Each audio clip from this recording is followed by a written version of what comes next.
pul verib vəzifəyə gələn adam neyniyəcək ilk növbədə? Çalışacaq ki, o pulun əvəzini çıxsın. Hardan bunu çıxacaq? Ya hardansa dövlət malını uğurlayacaq, ya da ki, əgər imkanı olacaqsa, insanlardan pul tələb edəcək.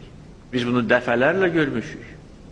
Bax, bu sadaladığım rayonlarda səhiyyə, təhsil, mədəniyyət sahəsində kütləvi şəkildə vətəndaşlardan pul yığılır, valideynlərdən pul yığılır, hər məktəb direktorundan pul yığılır. Rayon mərkəzi xəstəxanasının baş həkimindən icra hakimiyyətinə pul verilir. O da öz növbəsində bütün şöbələrdən hər ay haqq yığır.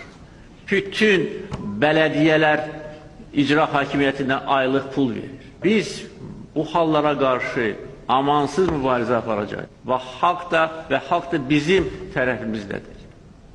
Və bütün bu ifşa edici görüntülər hər bir Azərbaycan vətəndaşında haqlı olaraq ikrah hissi doğurur və eyni zamanda mənə ünvanlanan yüzlərlə, minlərlə məktubda bizim bu addımlarımıza böyük dəstək göstərilir.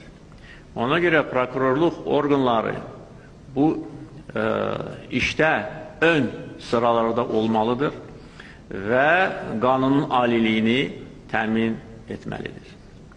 Mən ümid edirəm ki, sizin iş təcrübəniz və peşəkarlığınız imkan verəcək ki, mənim bu göstərişlərimin icrası təmin edilsin.